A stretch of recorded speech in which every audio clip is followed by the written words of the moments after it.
My name is Orel Henry. I am the current Vice Chair of the Citizens Advisory Council. I will be the moderator for today's event. I hope you were able to see the other two previous days' events.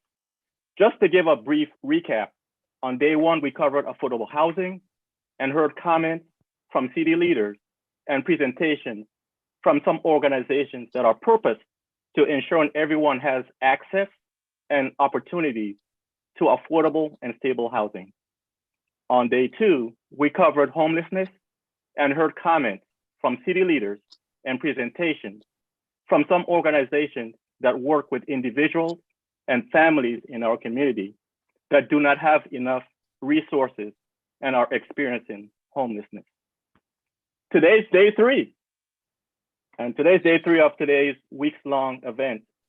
We will cover food insecurity. But before we get started, for the interest for those viewing this for the first time, let me give you all the significance and history for this week.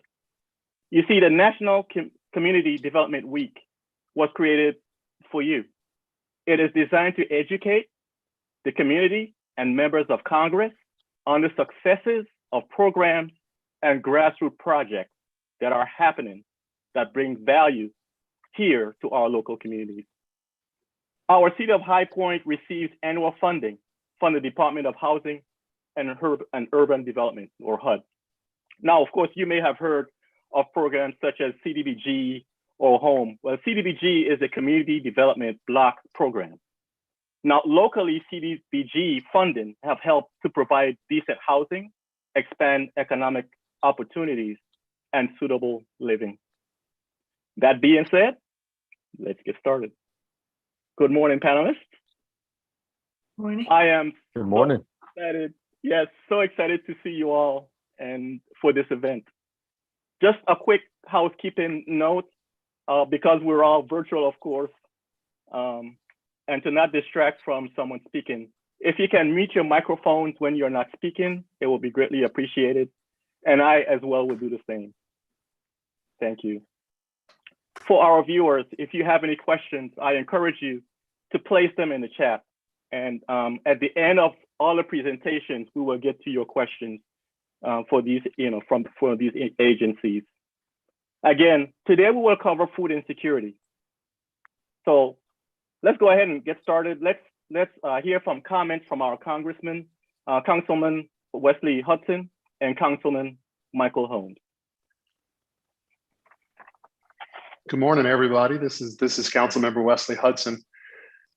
So grateful to be here this morning. I wish this was a meeting that we did not need to have.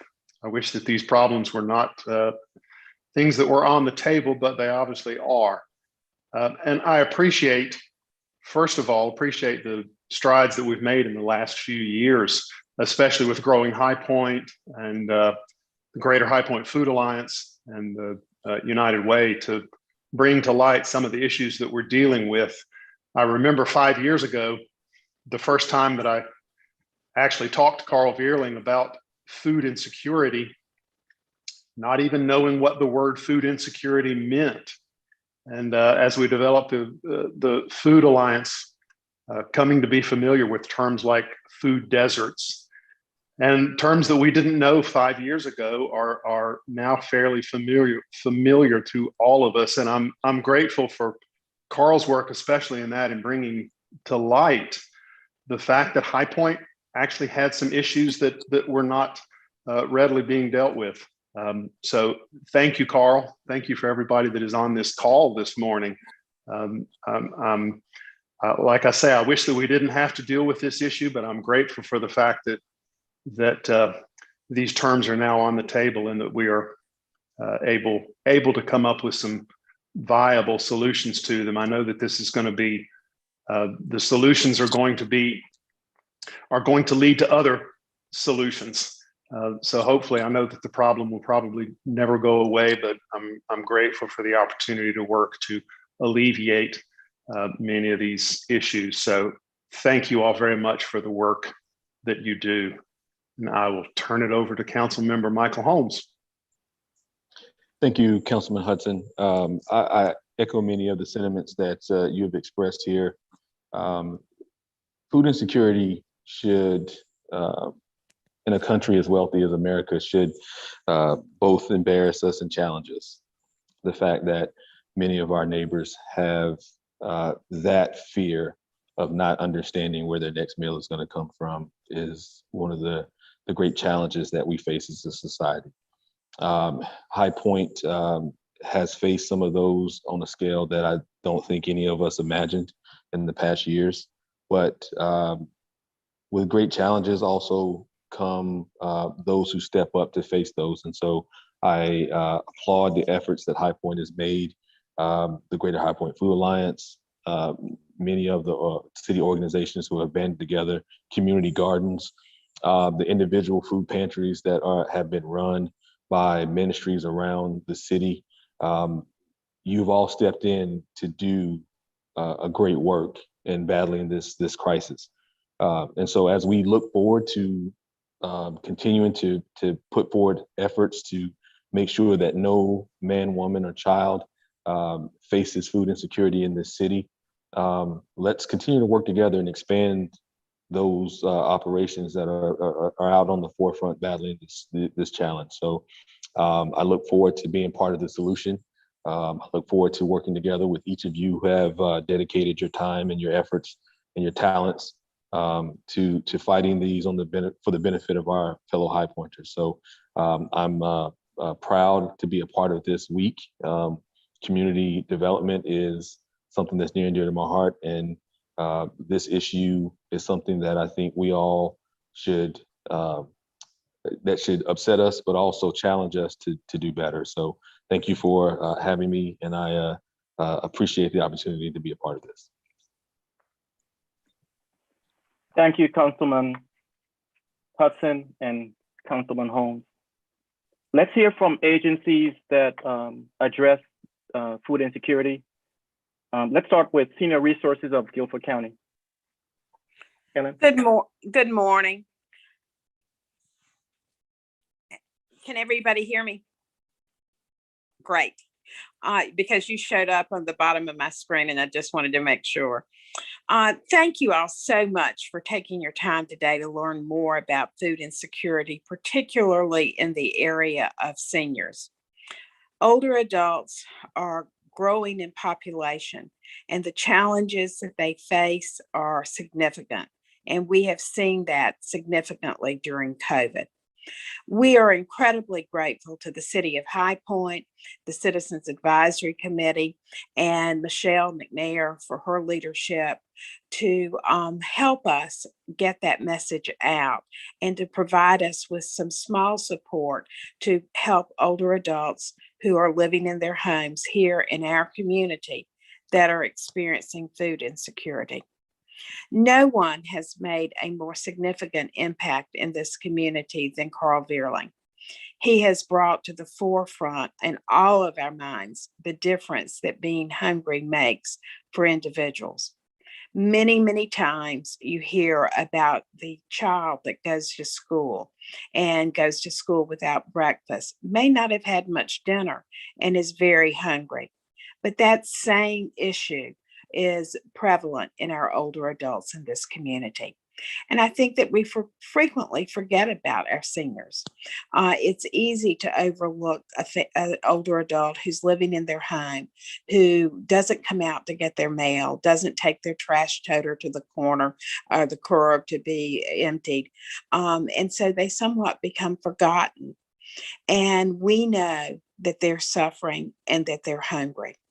Many times we will hear from families who say, I know my grandmother, I know my parents need support. And how can we do that?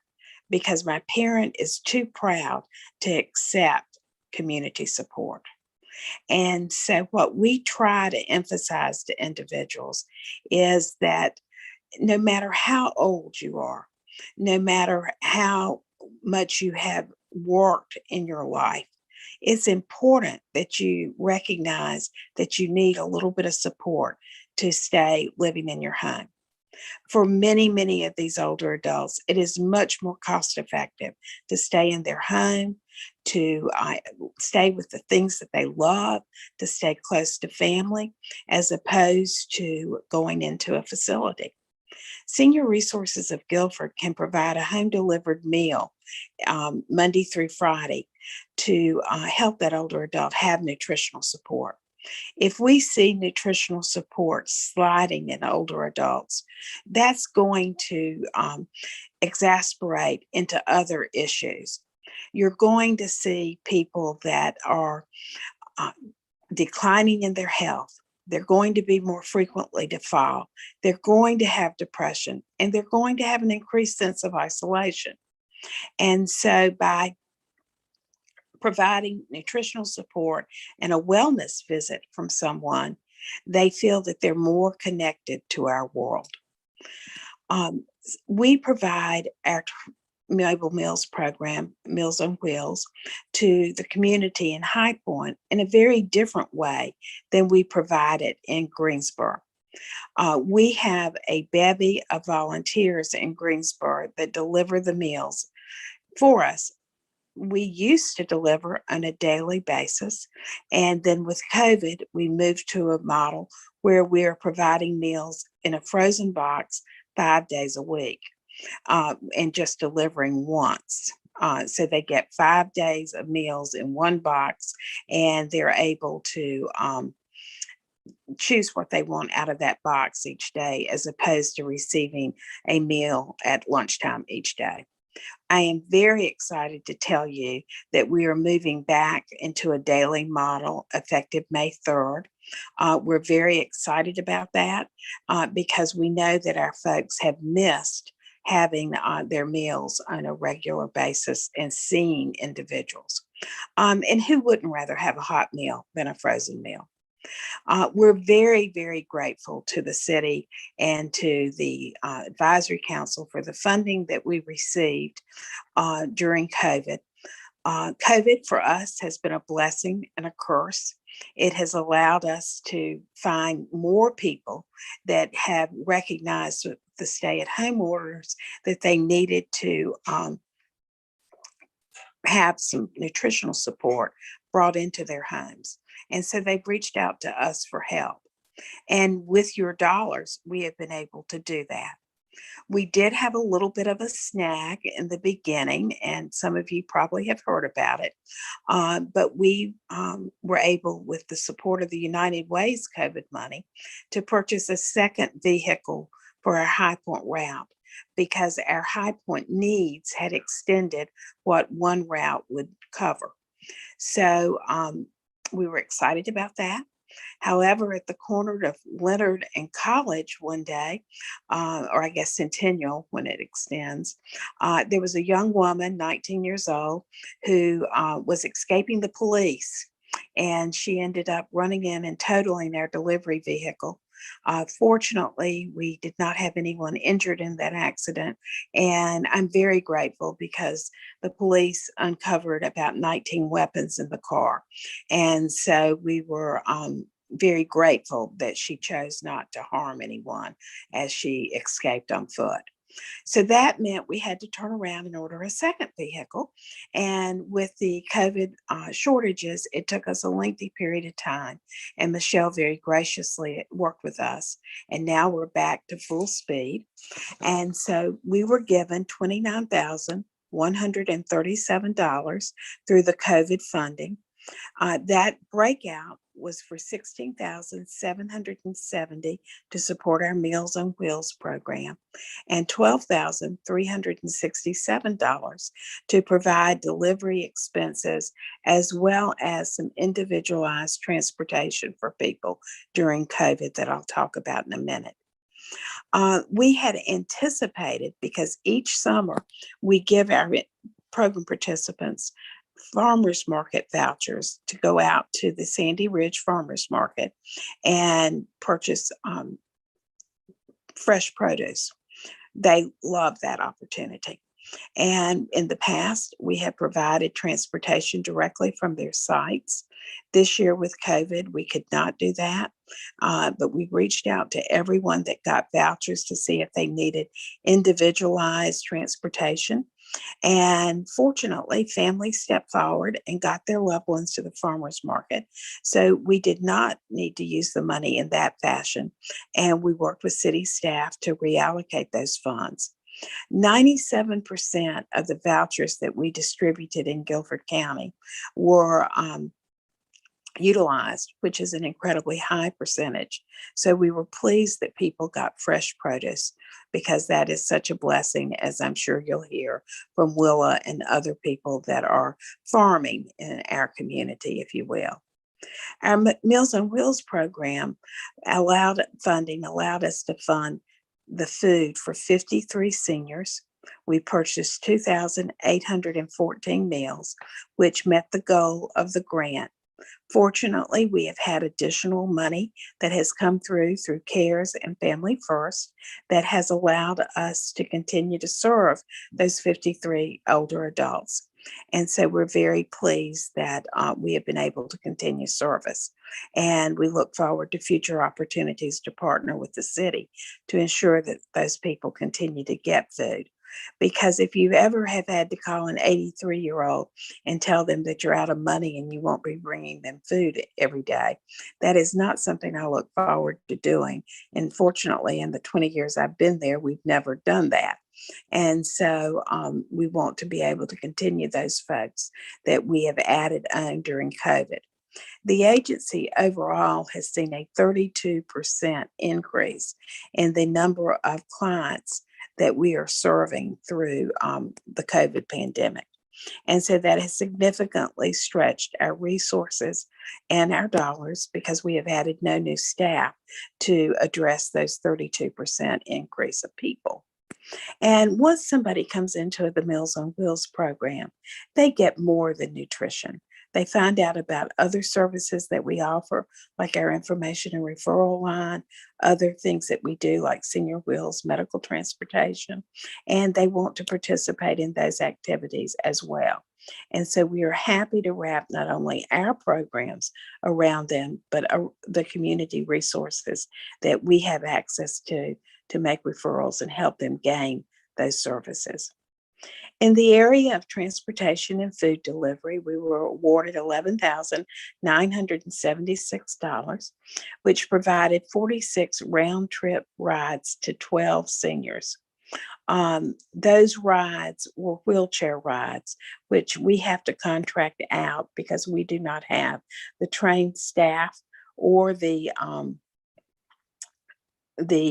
basic vehicles to do a wheelchair ride.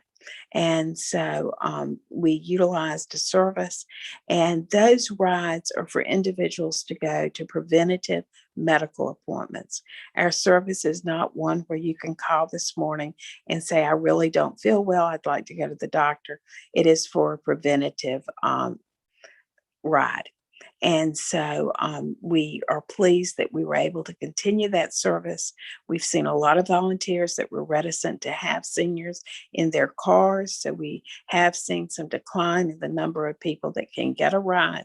But we're beginning to see people open up their lives and their hearts to being volunteers again, and are seeing that program grow a little bit, which we're very excited about. We had 453 hours in driver time to deliver the meals, and we drove 6,424 miles to deliver those meals in the High Point community. I'm not sure about my time, but I think it's about up. Thank you for the opportunity. I would encourage any of the participants to refer individuals to us that are 60 and older who need assistance. And they can do that by calling our senior line through our main switchboard, which is 336-884-4816. And I'll just close with, many of you all may wonder, do we have a presence in the High Point community? For the last 2 decades, we have been located in the Roy B. Culler Senior Center, And if you've driven down Hamilton, you know that building isn't there anymore. The city sold that building to the Children's Museum. And as part of that agreement, they have allowed the senior center and our offices to relocate to the Ocala Mall Community Center, which you may know is currently being used for a vaccine site. So we are currently living in boxes at the Ocala Mall, but we anticipate this summer to be able to get open again and have people do walk-ins. However, during COVID, our offices have been open. We're open 5 days a week. We have our telephone lines. Individuals that need help can still get it. And people don't really realize that we're sitting in Greensboro near the airport at this point. But we look forward to being back in operation here this summer. Thank you. Thank you, Ellen, for your excellent presentation and also for what you're doing here locally in our community. It's incredibly important. Yeah, it is. It is. And I truly appreciate it. Thank you so much. Let's hear from, I'm sorry? We do have one question for Ellen. Yes, Tony, if you don't mind, we'll wait till we finish all the presentations and The then only we'll have the question and answers at the end. The problem is I've got to leave to go to that other meeting. So if there's another way to get it to me, I'd love to answer it. Okay, so I tell you, how many questions do we have for Ellen, Tony? We just have one question. Okay, I'll tell you what, let's if the other panelists do not mind, let's go. Okay, awesome. Thank you all so much. Let's go ahead and get that question over to Ellen. And thank you, Ellen. Sure. It's a two-part question. Is there a waiting list for seniors here in High Point? And if so, also, how does an individual actually sign up for the program? Individuals sign up to the program by calling our senior line program, which I gave you the number for. I'll give it again, 336-884-4816. Our INR specialist will do an intake. They will then in turn give that to our social work staff, who will schedule a time to do an assessment. To receive home delivered meals, you need to be 60 or older, be homebound, have no one available to help you fix your meal, and be unable to prepare it for yourself. Under normal times, it is not a program that, because I don't have money to buy my food, or because my wife died and I don't like to cook, or my husband died and I don't like to cook, that is not what Meals on Wheels is for. It is for older adults that have significant needs. We talk about their activities of daily living. One would think, given the COVID funds that we have had coming into the agency, that there would not be a waiting list. However, when COVID hit, we had over 300 people in Guilford County on the waiting list, and we do have a small waiting list at this point. In the past, we saw 50 people a month go off the program, either sadly pass away, move in with family, a facility, and 40 to 50 people call. And so the attrition and the incoming worked out well. Fortunately for those people on the program, they're living longer, they're living healthier, and we aren't seeing as much attrition. And thus the waiting list has been caused. But we are trying to work through those as quickly as possible. And we raise 31% of our money locally, in addition to the governmental funding that we receive. And the other issue that we have is that our trucks will only hold a certain amount of capacity, and both trucks are currently at capacity. Okay. Hey, Ellen, if you don't mind, can you repeat that number one more time? 336-884-4816. Okay, awesome. Thank you. Hey, Tony, is there any other questions for Miss Ellen? No, there are no additional questions at this time. Thank you for your patience with my schedule. No problem. Thank you once again, Ellen. Thank you so much for what you do for our community and for the information that you shared today. You're welcome. Let's hear from Carl with Greater High Point Food Alliance. Good morning, everybody. Let me do a share my screen. There we go. All right, I hope everybody can see that. Talk a little bit about the Food Alliance and the work that we do. The mission of the Food Alliance really is to coordinate and improve the effectiveness of entities in the greater High Point community that are focused on alleviating hunger by creating and executing citywide and neighborhood-focused initiatives to develop more just and sustainable food systems. The work that we do is across the greater High Point community, but as you will see, we really work in 4 neighborhoods. And these are some of the toughest, most hard-hitting neighborhoods in the state of North Carolina.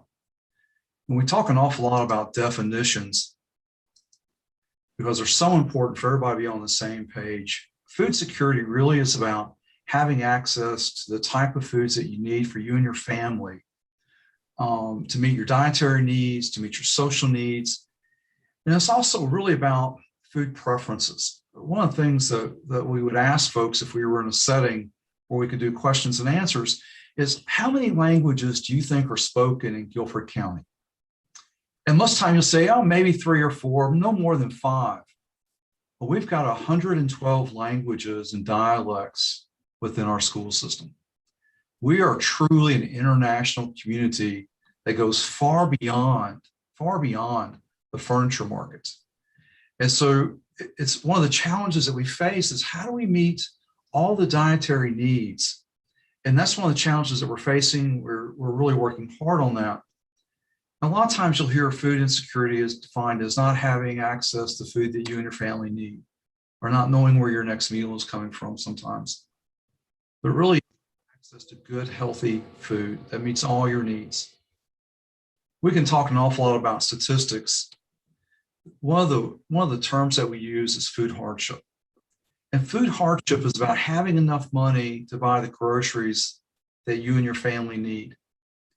And so the Food Research Action Center did a study, the last one published was 2017, that showed that 19% of the households in the Greensboro High Point MSA face food hardship.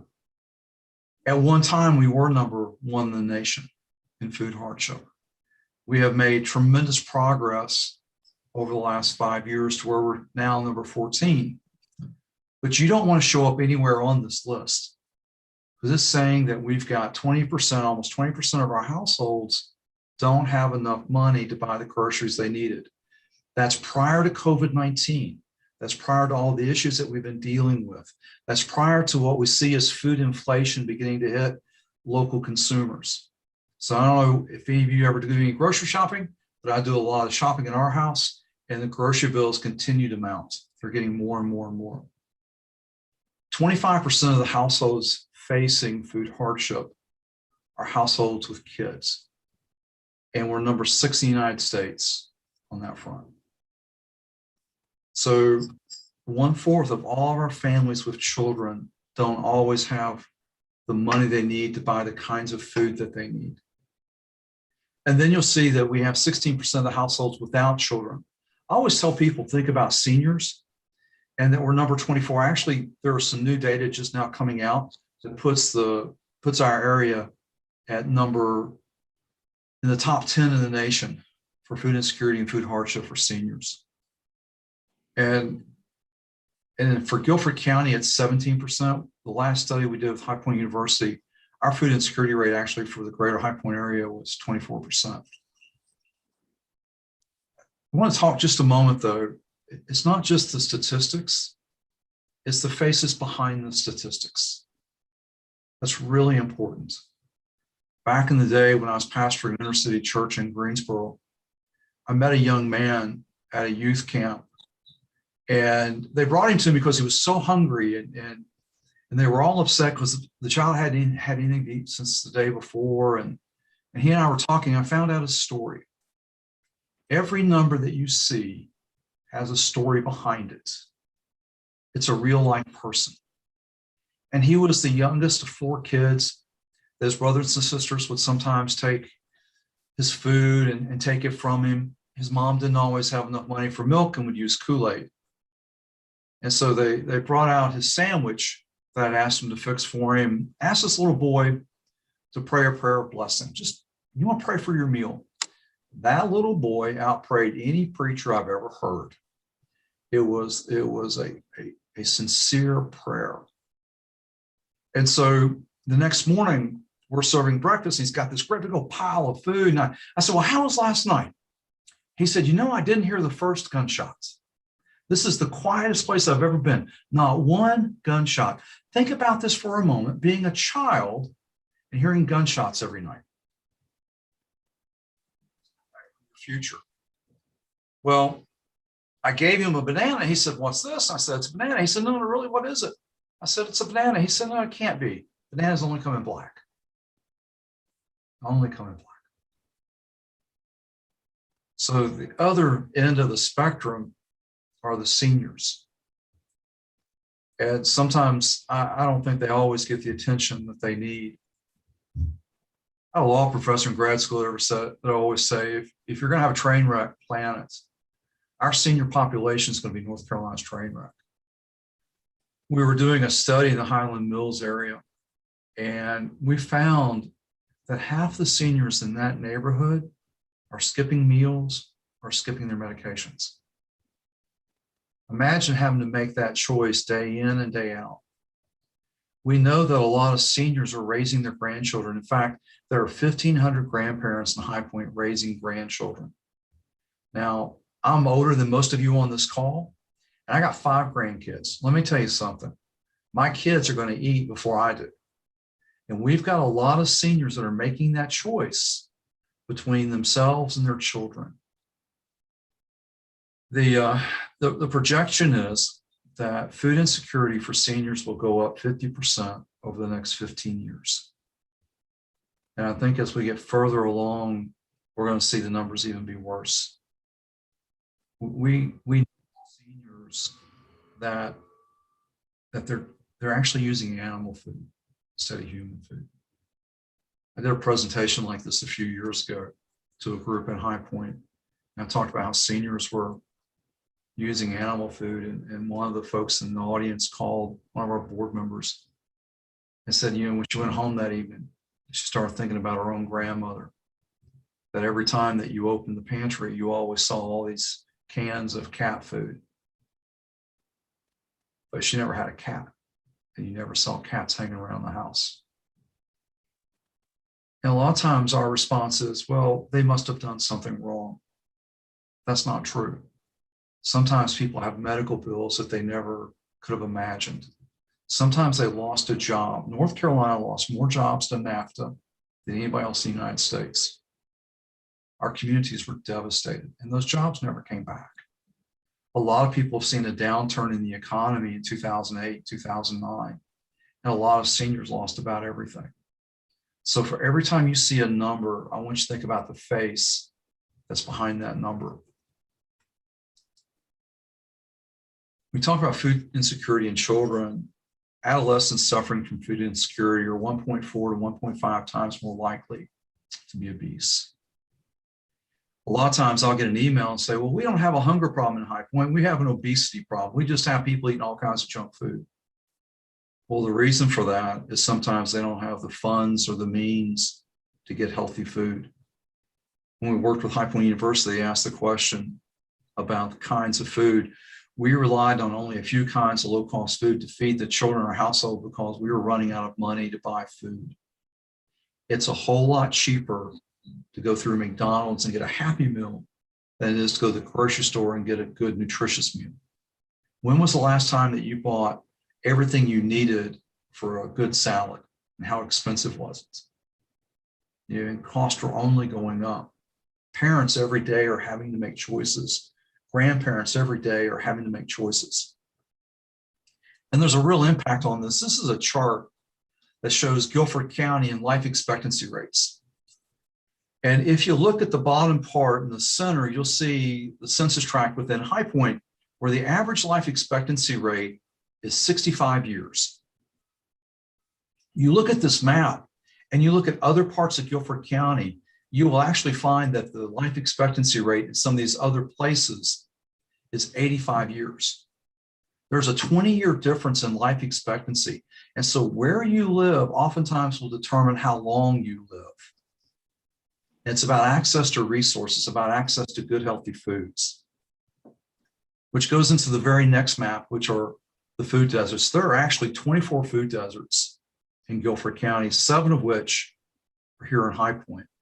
I saw a report last week that said Guilford County's got more food deserts than any other county in the United States. That's not good.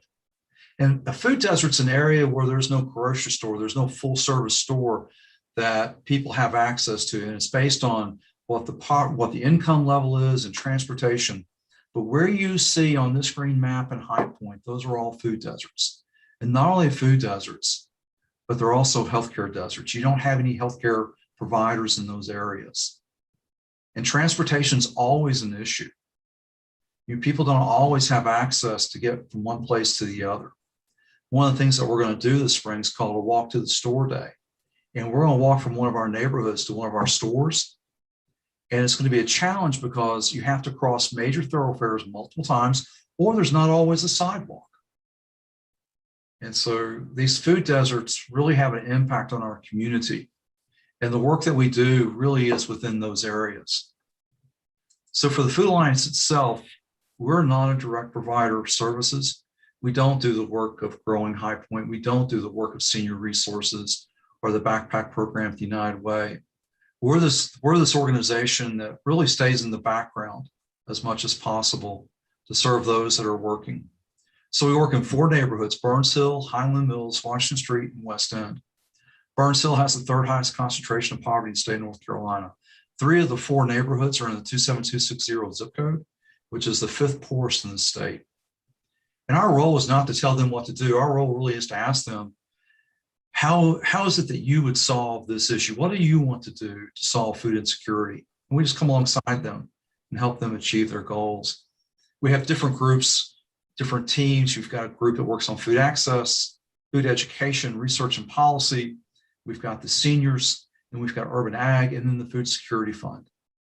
And all these groups try and work with these neighborhoods and across the city to meet the needs. And then you've got the executive team or the board of directors. The board's role is to support all the work that's going on above it. It is not to drive the work. It's to be a resource, to be the ones helping and doing what they can to support everything that's taking place. Then we have our network of collaboration, which shows all these agencies and organizations that we work with. What you don't see on here are the 50 food pantries that are in the area that provide food to the local community. And it's because of these collaborations and this network that we've been able to actually respond to COVID-19 the way that we have. And this does not include everybody we've been working with. So one of the things that we have done a lot of, and we've worked very closely with the city of High Point, is to do advocacy. And one of the things we did around the urban ag area is for people raising their own birds to actually sell the eggs of the birds they had. And then also they can slaughter chickens for personal consumption. No one can see it happening. It's got to be in a place where nobody sees it.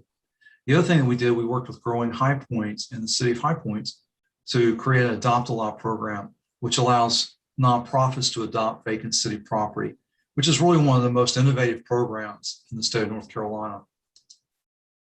One of the other things that we worked with, and you're going to hear from Keena, who is one of the best hires that Guilford County has ever made, is the Shared Community Garden Coordinator. We work with the Cooperative Extension, Guilford County, Greensboro, and High Point all come together to fund that position.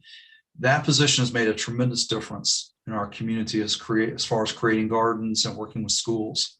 One of the other programs that we worked to create with the city was a grant program for in-kind services for soil and mulch from the Ingleside Compost Facility. Gardens need soil. It costs about $20,000 to start a new garden. So it's an expensive proposition. And then Will is going to talk about Growing High Point. I just want to show you one of the first pictures. And one of our board members, it was Aya Chavis at the High Tunnel on Pershing, which is really a neat program. Food access, that's the food pantries. That's the work that Ellen is doing. It's the work that how people access food. It really is what it's all about. We worked with Second Harvest to bring a food drop to Life on Lexington Church.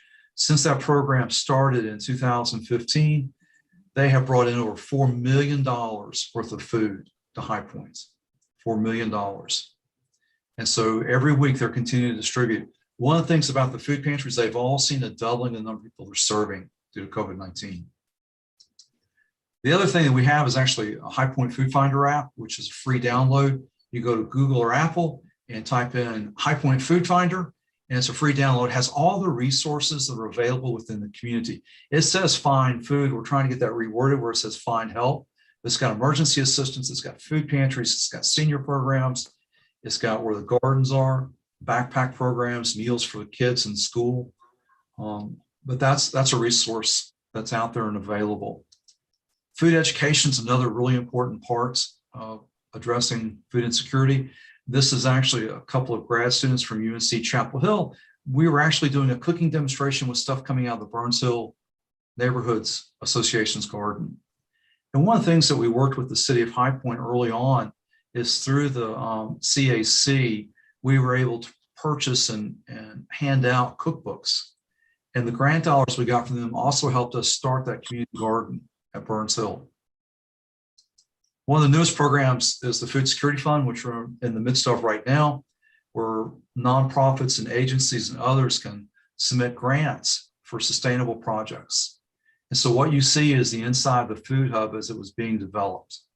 And there are a lot of programs that have come out of that. This year, with this allocation over 3 years, we will have distributed over $100,000 to the community for this fund. Up until COVID-19, we did youth food summits. The idea is to find out what are the issues that kids struggle with food insecurity, but more importantly, what are their suggestions? And the last one we had, they said, we need better paying jobs in High Point. Kids get it. COVID-19 has truly impacted not only the nation, but our community. Nationally, early in the summer, the food insecurity rate was 38%. For North Carolina, it was 41%. The Chamber did a study back in the fall and found that food insecurity within the High Point area was 31%, 1 out of 3. Hopefully those numbers will continue coming down, but I just saw in the High Point Enterprise how high unemployment rates are in the most poverty-stricken parts of High Point, in the areas that we work. We're talking about 24% unemployment rates in parts of High Point. And so I don't think this number is going to come down a whole lot. Maybe some, but not a whole lot. Food pantry utilization has doubled. For many of the donations are down. And then we've talked about this and we've seen it. When was the last time you went to the grocery store and the cashier asked you, did you find everything that you were looking for? And you can honestly say yes. You can honestly say yes. One of the issues that food pantries are now facing is meat. And they're having to cut back on meat because of some of the shortages that are taking place. So with COVID-19, we worked really closely with Guilford County Schools as they were closing the schools to help identify feeding sites. We did a lot of connecting of resources, which just made a tremendous difference in the community. We were given money.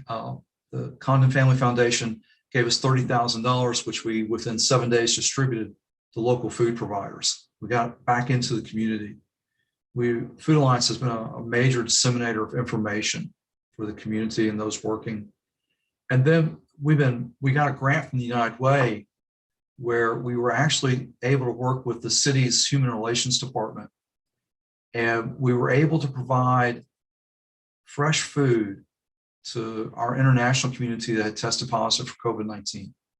So we were actually going into the Hindu market up on Eastchester, and then we were going to Latino stores on South Main and a Southeastern Asian store on South Main. We were buying groceries from those stores to distribute to the international community, which made just a tremendous difference. We've also received funding where we've been working with food pantries and food providers to do capacity building.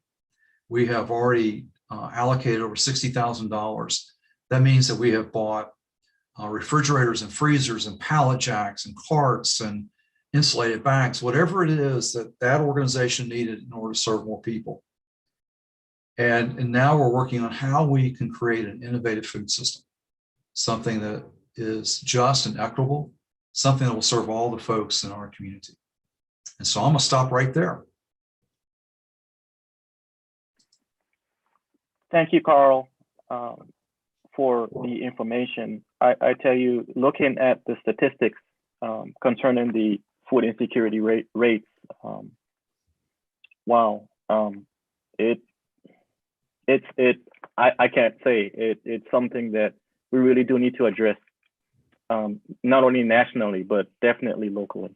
Yes. But thank you for what you're doing in our community and for the information that you shared. Next, let's hear from Growing High Point, Willa. Thank you very much. I'm going to share my screen. And thank you, Carl, because you've really just really set the stage for the conversation about Growing High Point and who we are and what we do. So I'd just first like to give credit where credit is due. Growing High Point grew out of a program created by the Hayden Harmon Foundation in 2016. It became its own nonprofit in 2019. And I recently joined the organization in January. So it's easy for me to brag on all the great things that have happened because I was not here when all of that happened, but I have the pleasure of sharing it with you. And I would also just like to say that it's a real honor to be on this group, in this group of people who are working so passionately to transform communities in High Point. And we work in the same communities, and it's just great. So, but sometimes things are best said by the people who are most closely associated with an organization. So I thought I would share this video with you. Oh.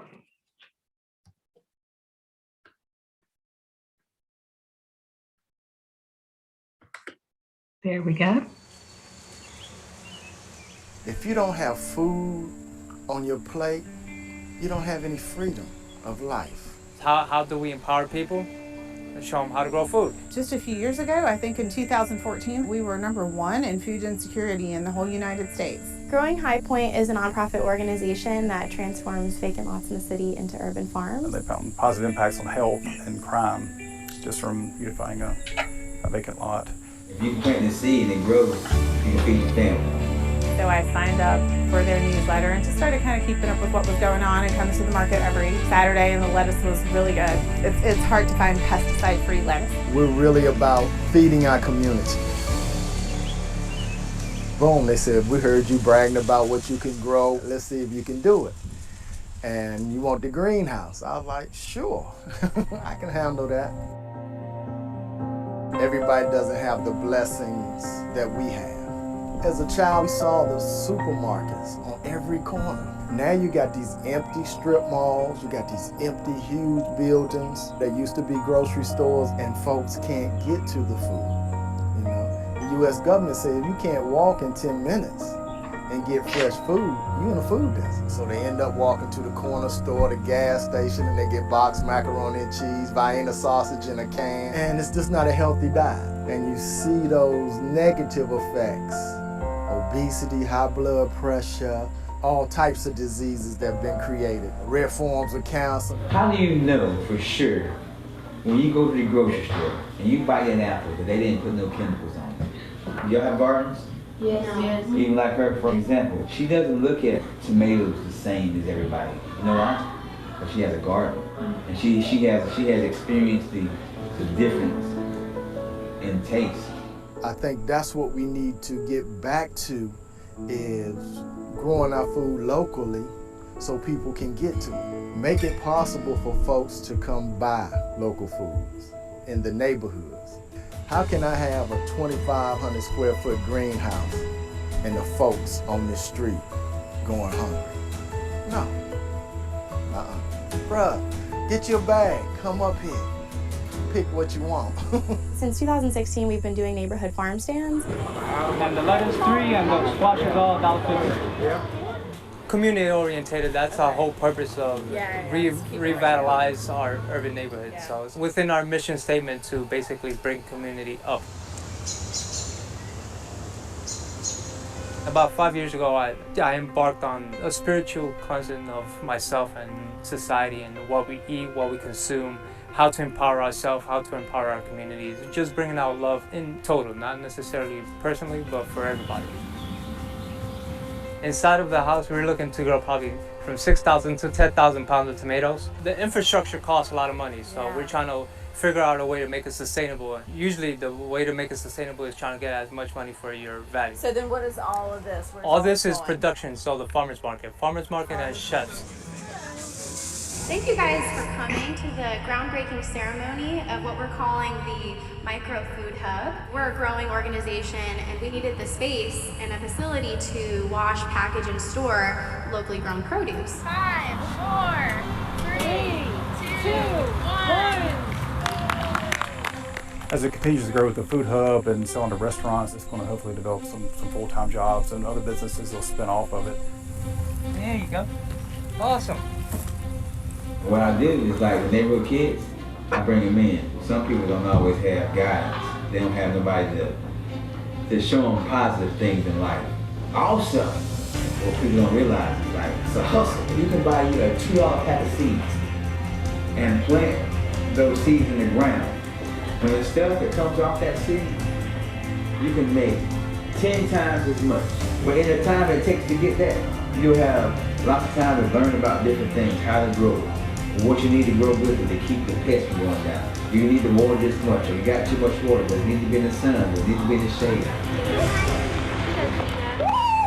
We started inviting kids from the neighborhood to come and join us in the gardens to learn and try new fruits and vegetables and just have a safe place to go, as well as mentorship. They wanted to have their own spot to grow their own food, so we built them a couple of raised beds. Let's go see a second island. Go stick a handprint. Just sharing the food, the knowledge of the food, where it comes from, how it's grown, you know, the importance of our soil. I'm learning every day, and I try to share it. As soon as I learn, I try to share it with somebody.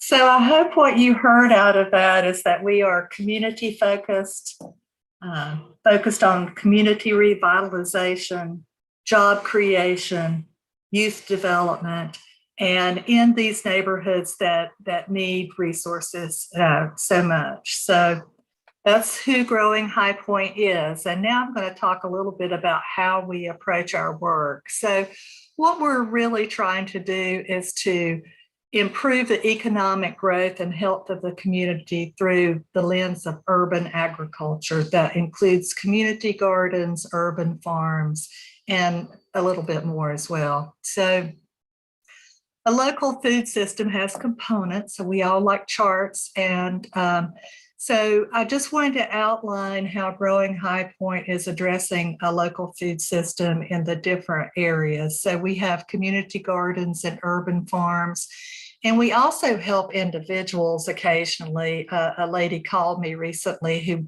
wondered if somebody could come over and till up a garden for her in her backyard, and we arranged a volunteer to make that happen. So the production of food and then the processing of food. And the food hub is just amazing. When I go down there on some days, it's like Tuesday mornings when we do our senior delivery day, and it's just buzzing with activity. And I can just see how that is going to increase over time. And I have to mention the Friendship Table here, who has been a tremendous partner and delivering food to senior citizens. We've consistently delivered fresh produce to senior citizens for over a year now. I think maybe it started, I'm not sure when it started, but it's ongoing to at least 15 families. During the holidays, we expanded that to 26 families, and we are looking to expand that to 30 families on a regular basis. So this is huge. And it's all by folks working together because we have that space, which, so thank you for all the support that came our way to build that food hub. We also have future plans for a shared kitchen, so we can go even further with the processing, preserving the harvest for the future. Consumption, we have the farmers market, and which is a great outlet for us, and also Grodega, which I'm going to talk about more in detail in a few minutes, and also pop-up food stands. And as Aya said in the video, just sharing, people coming and sharing. I know Dr. Dorn had mentioned when he was building his community garden that he just wanted it to be there. And if anybody walking by saw a squash and wanted that squash, that he was very happy for them to take it. So just the generosity of and the abundance that comes from a garden creates that generosity in people, I think. And waste management, we're just doing small local composting programs right now, but that's something that we'll be thinking more about in the future. So I just wanted to show you an example of how it can transform a community. Now, these pictures are taken from different perspectives from the street, but this is Sweet Seed Urban Farm on Walnut, and we'll be starting work down there soon to clean up those beds and get them ready for planting. Everybody's getting really busy right now. This is a photograph of the micro food hub that I mentioned before. And I wanted to say we had over 3,000 pounds of produce that came through the food hub last year that was donated to the senior food delivery program. And that's pretty amazing. So, and I will say that everybody doesn't fill out their report form, so it's probably in excess of that. This is a photograph of Twin Oaks Urban Farm and Jose. And also in general, our work, we also do housing rehabilitation. We've done one house that was uninhabitable, and we transformed that house and made it appropriate for a family.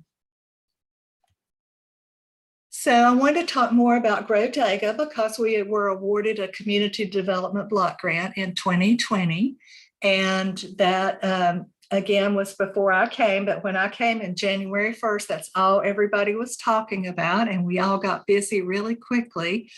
Grodega is designed to service those food deserts that Carl was talking about earlier, where it's really difficult for people to get to a grocery store, or maybe they have someone that takes them one day a week, but they find that they need something in the middle of the week. And we are taking fresh, healthy, and affordable food practically to their doorsteps. We also accept SNAP and EBT. And if you purchase fresh produce with that program through grant funding, we are able to provide double your bucks as we do at the farmers market. So that encourages healthy eating. And Carl was mentioning obesity. If people have to shop at a convenience store because all they can get are chips and packaged macaroni and cheese, well, those are things that I sometimes put in my grocery cart, but it's not a wise decision. So the thing about growing High Point that I think is so amazing is how integrated it is with the city of High Point, the Greater High Point Food Alliance, and St. Mary's Episcopal Church, and so many other organizations. It truly is about community. And that is very exciting for me and rewarding as well. So this was the former bookmobile of the city of High Point, and they donated it to us. And then the community development block grant made it possible for us to get it upfitted and get the operations, get the initial inventory, and begin selling produce and staples to the community. I also have to mention the other sponsors because they were so fantastic. St. Mary's, the Friendship Table, Mickey Truck Body Foundation. They not only did the work, but they also gave us a cash donation. So I think that was awesome. Greater High Point Food Alliance, Foundation for a Healthy High Point, and the Hayden Harmon Foundation. And those are two of our wonderful sales associates there. This is the current schedule that we have. And it has changed a little bit since we first started. We began operations on March 1st, but we're really trying to be responsive to the community without flip-flopping too many times. I think everybody wants us to come on Thursday and Friday, but we have to do that on Monday, Tuesday, and Wednesday as well. So we're settled in on this. We hope to stick to this schedule throughout April and probably the first half of May before we make any changes, to get a really good baseline on where people need us to be the most. And of course, the way we measure that is by our sales or requests or people just talking with us. And that's been another very exciting part of what we're doing, is how many people just spend time hanging out around the bus while we're there. So that's been great. This was a really cold day. I use this picture because some of the challenges, the van took much longer to get upfitted than we had anticipated. So we did not start sales until March 1st, but we were thrilled to be able to do it at that time. But weather was a bit of an issue in March. I don't know if you remember on this beautiful day we're having today, but it was gusty and windy and rainy. We had so much rain. And so we do notice that not as many people come out to visit with us when it's pouring down rain. And we had a few days where it was just like rain. So, but feedback from residents has uniformly been positive. And people have said it's so needed. This is so great. And they're just so happy. Our goal is to have locally grown produce for sale from our urban farms or community gardens. A few community gardeners have talked about donating their excess to Grodega. And so that's awesome. The more of that we can do, the better we are at creating this local food system. And I have to say, our staff, we've been so fortunate in our staff. They are amazing. This is Carolina Vasquez, and she's just so patient and caring with all of the folks who come, as all of our staff are. But especially because she's bilingual. I was with her one day at Southside Rec, and this couple came up who spoke Spanish, and they stayed forever. I mean, they just kept asking so many questions. And it's just such an advantage for us to have her and to have be able to create that kind of comfort level in the community that we serve. And it can get quite busy. This is Legacy at the Point. The ladies out there love to come out and stay for a while. They usually buy a bag of peanuts and stand around and eat their bag of peanuts and talk to each other. And they'll buy a few things and take it back to their house. And then they'll come back and say, oh, I forgot I need this. So it's just been really rewarding.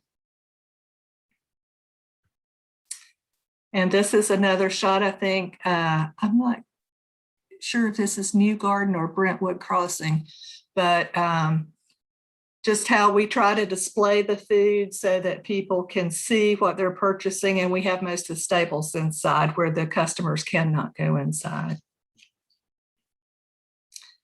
And again, I just have to shout out at my great core staff here, Donnie Matthews and Carolina Vasquez. They started with us on the very first day. Donnie also is our marketing manager. He does a lot of social media for us, and Carolina is specializing in inventory management. So we're getting them trained up so that this is a sustainable operation and that they're running it, and they're doing great. We also added an employee, Louis Gazan, who was a part of the Friendship Table group. He's a recent graduate from UNCG who has a degree in business administration. And we're excited to have him as well. So thank you all so very much. We're very excited about Grodega. I think that Carl's presentation really underlines the importance of having this service available to the community. And without the city of High Point, we would just not be able to do the things that we've done. So many of our urban farms are on city property, and the city has done so much for us with the mulch and the soil. There's just, we could not have done it without the city's support. So thank you very much. Thank you, Willa, for your presentation and this information. What you're doing for our city and what Growing High Point is doing. I want to say I remember meeting you at the ribbon cutting ceremony. You and your team. And one of the things I do want to say is I appreciate, even though you were not here that long, you came in with your running shoes on. And you know, it was a little busy that day. Yes, it was. So thank you once again, Willa. Let's hear from Joe with United Way of Greater High Point. Well, good morning again to everyone. It's great to be here with you all. And first of all, I just want to thank Oriel, you're doing an awesome job today, orientating us and keeping everything moving and being our moderator. We're so grateful to our Councilman Wesley Hudson and Councilman Michael Holmes. Thank you for being with us and being a part of the city, making sure that the message is getting to City Hall and what is being done in the community. I want to thank Michelle McNair and her group at the community development and all that they do, and Mike McNair. And to my fellow panelists, thank you all so much. You know, it's glad to have, always give good company with Ellen Whitlock and Carl, and nice to meet Willa for the first time. And I see another smiling face on today that I know. So, and helping hands from North Carolina. So it's just great to be here with you. Now, I am here on behalf of the United Way, and you might say, well, United Way, what does United Way have to do? A lot of people say, well, we don't do direct services. Well, probably now, about 10 years ago, it came to the attention of us at the United Way that there was a gap in services, and we had children that were getting free and reduced lunch at school, but then on the weekend, they didn't have adequate food. And so they were showing up back to school on Mondays, lethargic, acting out, not able to focus, not able to do anything. And the teachers were wondering, first of all, is this a discipline problem? And when they got the teachers involved with the social workers and everything, they found out that it wasn't a discipline problem, it was a nutritional problem. And that population of children had not had adequate enough nutrition over the weekend so that they could show back up to school on Monday prepared and ready to learn. And so, you know, it's almost like that commercial. Y'all seen that Snickers commercial where the guy's on there and he looks real grumpy, and the guy said, hey, you know, you just grumpy when you hungry. And he gives him a Snicker bar. And of course he turns into Marilyn Monroe, you know, but that's kind of the way all of us are. And, you know, if a couple of us miss our breakfast or miss our lunch, we're hard to deal with as adults. But can you imagine children being in that predicament, being asked to sit down and learn at school without any nutrition in their body? So thank you to community development, the block grant, and being a part of this food insecurity and trying to eliminate this problem. And Carl Rilling is one of the lead experts, and he keeps us up to date here at the United Way. We're glad to have that partnership with him.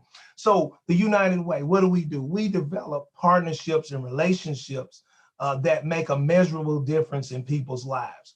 We collect from the community. I call it take a community offering. And we connect from the community, and we put our funds in 3 buckets: education, income, and health. So the United Way fights for the education of every child in our community. The United Way fights for the financial stability of every household in our community. And the United Way fights for the health of every individual in our community. So one of those programs 10 years ago, when this was brought to our attention, then in the office, we had a young lady named Deisha Dixon. She was VP of Community Impact. She wrote a grant to Walmart, to the Smith Renters Foundation, and subsequently the Community Development Block Grant came on board, began to help us. She wrote a grant and we started our backpack program. And that year we served 200 youth at elementary schools spread out in our community. I'm proud to say, with your partnership and the community's partnership, last year, you all helped us serve over 1,900 youth right here in our community at 21 distribution sites at the cost of about $5 per child. So what does that mean? That means last year you all gave us a grant of $6,000, the Community Development Block. Thank you. We couldn't have done the work without you. That grant, that $1 multiplied by your standards brought $4.09 value into the greater High Point community, which in turn made that grant over $24,000 to the United Way Backpack Program. What did that do for us? This is what it did for the community. It allowed us last year to serve 4,908 students with a backpack of food over the weekend so that they could show back up to school ready to learn. Give yourselves a hand. You all made that happen. Come on, give yourselves a hand. You all made that happen. Without that, that would not have happened. So we're grateful for this partnership. One of the highlights of last year, you said, well, Joe, how can you have highlights in the pandemic? How can you have highlights with everything going on? One of the highlights was that when Guilford County Schools, I'm grateful to Guilford County Schools working with all of the community, they decided to have grab and go sites. Now, what did that do to our backpack program? Normally on Fridays, we would distribute those backpacks to those children. We would put them inside of their backpack. They would take them home either at school or at their after school program. Well, guess what? Schools was closed. Guess what? After school programs were closed. But guess what? Children were still hungry. Children still needed to eat. So Guilford County Schools said, listen to United Way, if you can have someone there on those days at the grab and go sites, you all can come and distribute those backpacks on those drive-in sites. Well, everybody's, fearful. Everybody's running around, we all run around with our mask on. We had gloves, people were inside, we were on quarantine. So we had a challenge finding volunteers. But I'm grateful to the staff at United Way and the community of Carville and his team, many of you. We came together as a staff and we went out on those Fridays. And that was one of the most rewarding times of my life last year, standing out there at Fairview Elementary, at Ferndale Elementary on Friday when those parents drove through. Here's the good news.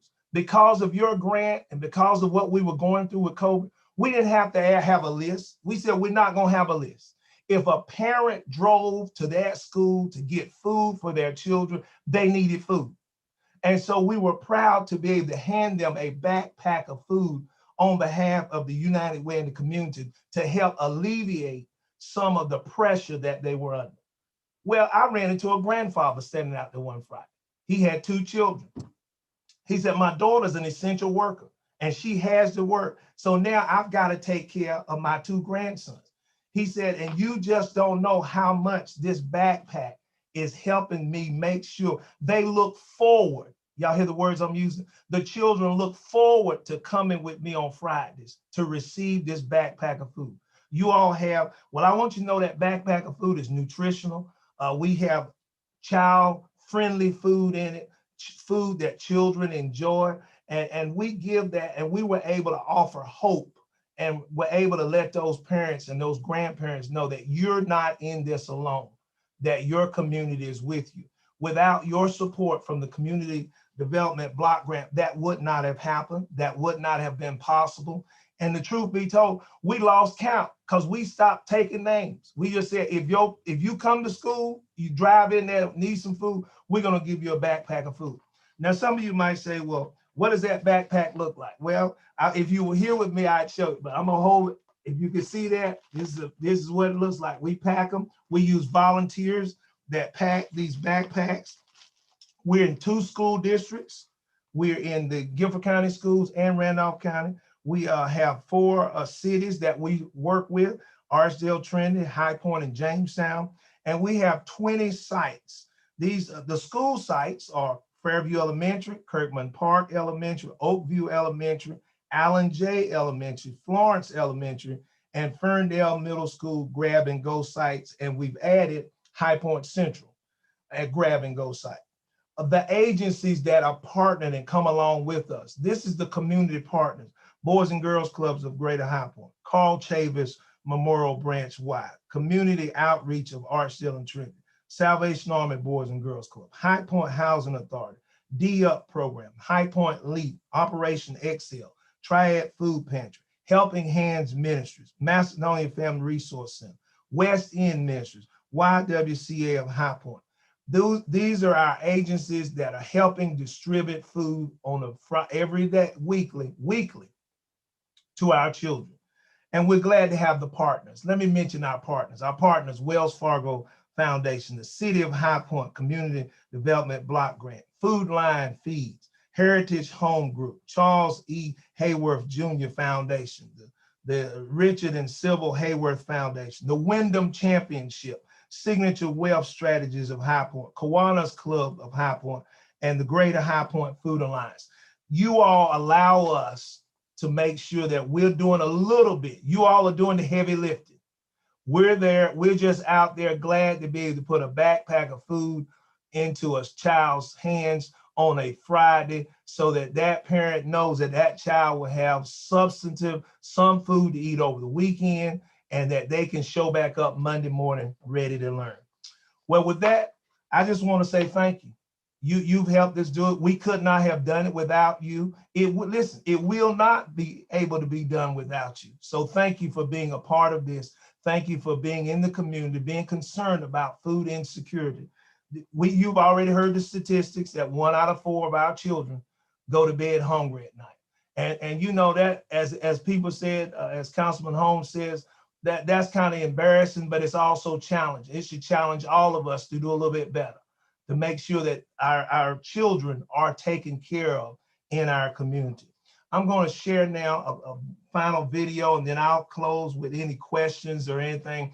But I'm glad to be here on behalf of Jane Leapshire, our president, and our board chair is from Fox 8. He sends his regards. And Latoya Bullock, she couldn't be here with us in person, but guess what? You're getting ready to hear from Latoya on this video. All right, let's hold on. Let me share my screen. And y'all give me the thumbs up if you can hear everything when we get started. Let me know that you can hear everything.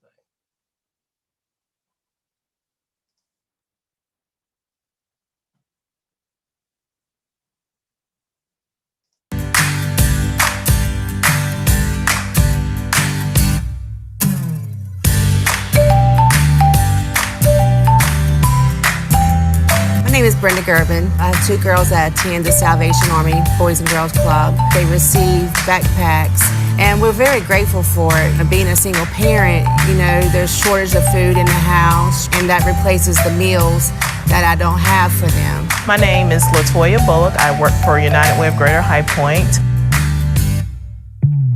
The Backpack program is a program that provides food for children on the weekend and over school breaks. Parents just sign up and give us permission to give the food to the children, and we work with our community volunteers to pack the food.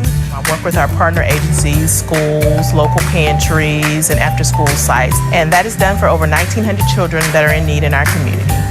United Way of Greater High Point has been doing this program for over 10 years. No child should go hungry. No child should return to school without food and can't focus. So United Way will continue to do this program as long as it's needed.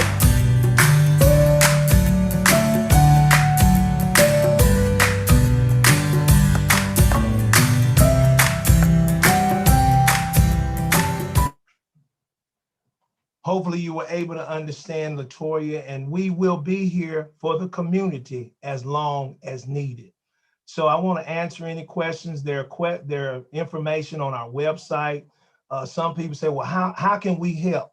Well, continue to do what you do. Give, advocate, volunteer. We have volunteers that go out and hand them out. We have volunteers that pack the backpacks. We have folks that give.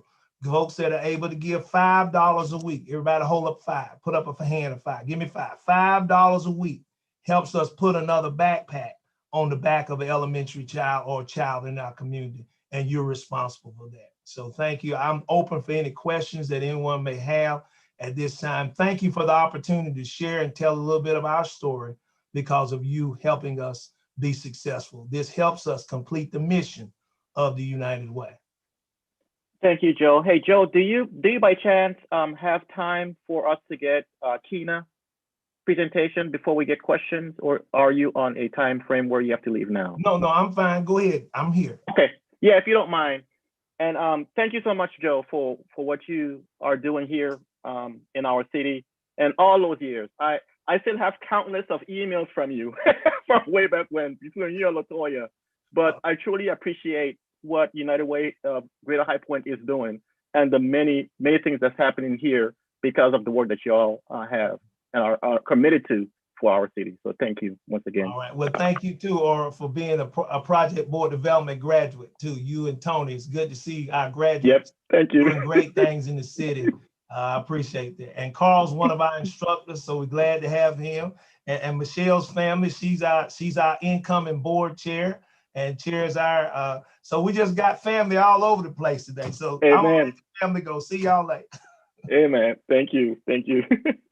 Let's go ahead and hear from Kina with NC Cooperative Extension. Kina. Thank you so much. I am so honored to be here with all of you. I'm Kina Weber-Shirk, and I work with North Carolina Cooperative Extension in Guilford County, where I am an extension agent specifically supporting community and school gardens.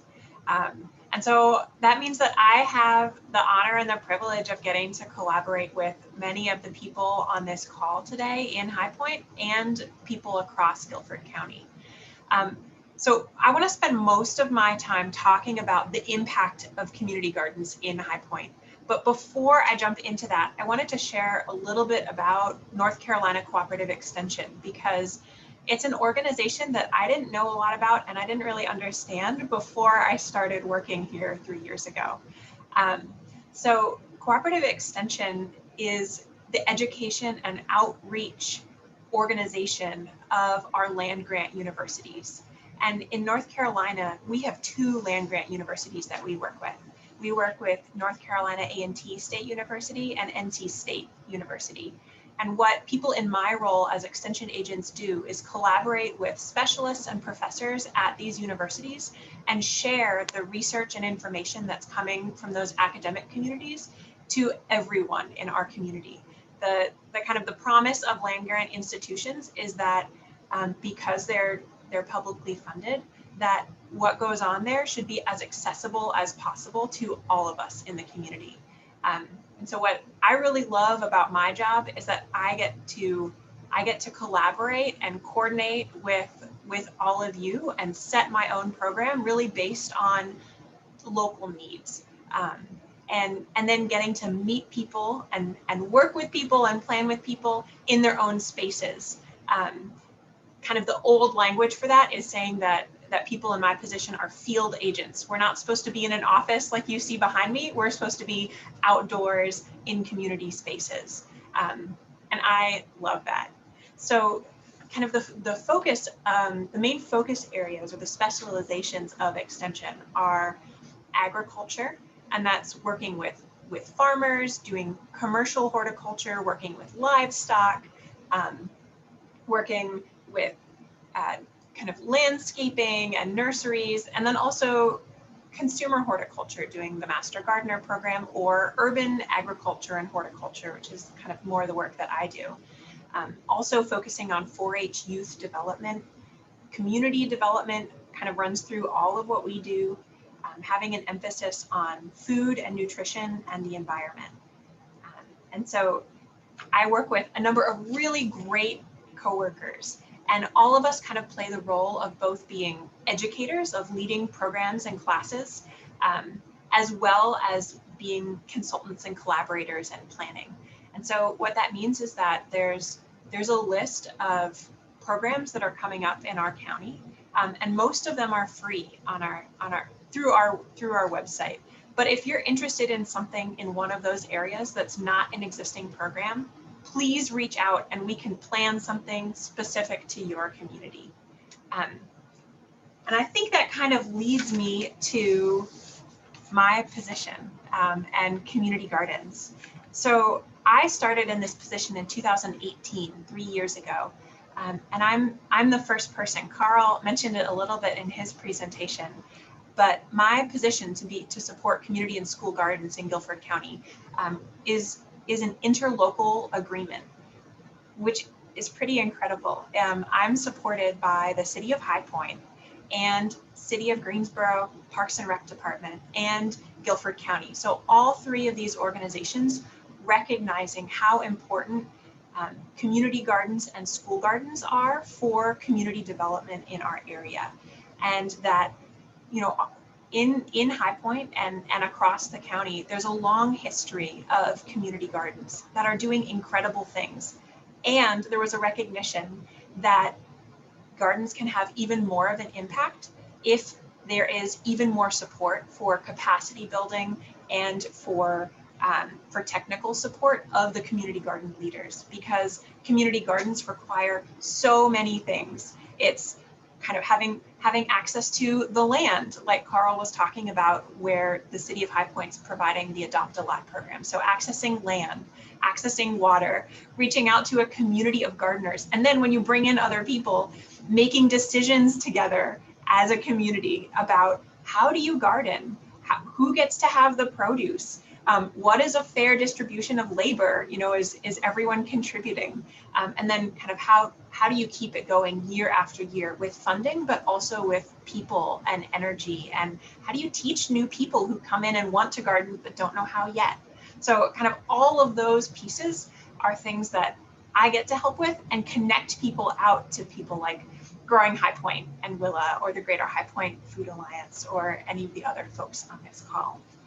So I have a brief presentation that I want to share with you all about the community gardens in High Point.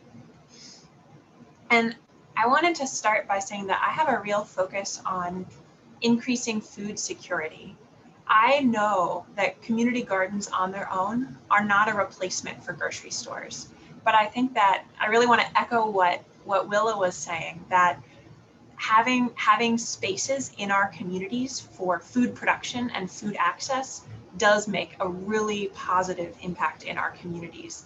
And it's a way of having asset-based community development, of recognizing the value and the skill and the places that do exist in our communities. So really broadly, when I work with community gardens, I take a broad definition. I define a community garden as anywhere a community of people joins together to garden. And this can look a lot of different ways and support a lot of different outcomes. This is a really incredible image to me from an academic article about the development and the impacts of community gardens. And that they can lead a lot of different ways. So today we're talking about food security and the access and the kind of contribution to the local food supply chain, as well as providing food that can be sold and have economic benefits. But in addition to food security, community gardens are a place to have physical activity, to be outside in nature in a place that feels safe inside our cities. And to have regular movement. Sometimes in the summer it feels like too much, but a space to have regular movement. And then also to increase consumption and availability of fresh fruit and vegetables, things that can be expensive or hard to get at grocery stores or other places, but that have a really amazing taste and nutritional value when it's grown in a backyard or in a garden. And I think in the Growing High Point video, Andre was talking about that with some youth. And then there's a whole aspect that I think really lends itself to community development in community gardens, that community gardens are a space for people to come together and build relationships. And so they can be a way of building cohesion and getting to know one another in neighborhoods or through organizations. They can also be incredibly beautiful. When I started gardening, I realized that some of my favorite flowers are sweet potato flowers, which are really pale purple, or okra flowers, which are a brilliant yellow.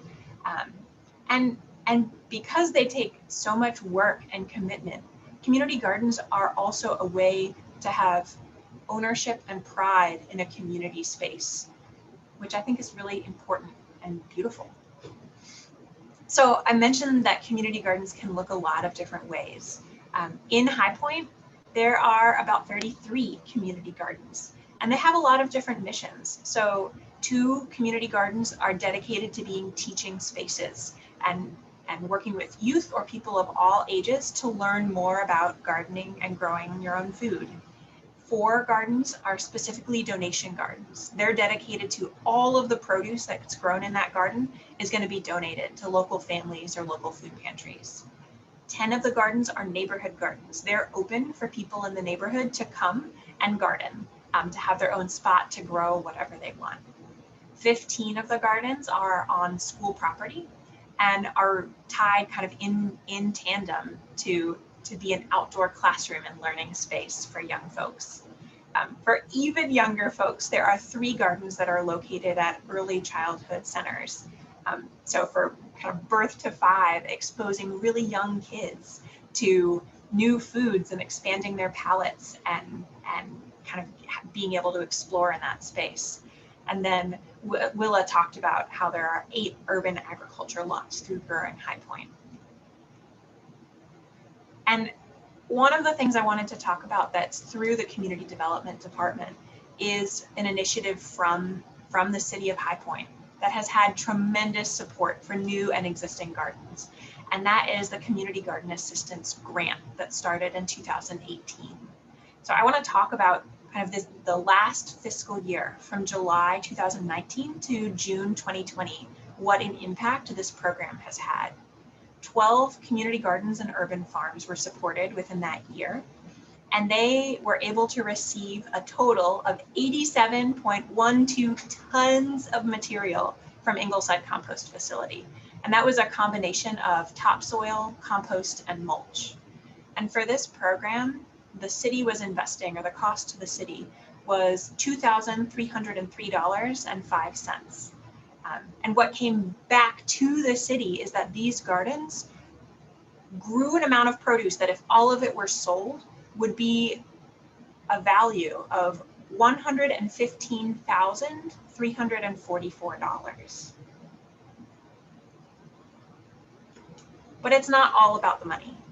So even in a time of a pandemic, when we had to be socially distanced last spring, 68 adults and 42 youth were able to be involved and connected and engaged with these 12 community gardens and urban farms. And this included Boy Scouts, youth from the surrounding neighborhoods, neighbors of all ages, families, seniors, other individuals joining into the gardens. Having specific neighborhood associations. So the Burns Hill Community Garden is really engaged and supported by the Burns Hill Neighborhood Association as a whole. Local church groups took ownership of or volunteered in these spaces. And then ongoing volunteers through Growing High Point and through High Point University, which was organized by the HPU AmeriCorps Vistas. And the picture here is from last year's Food Security Fund.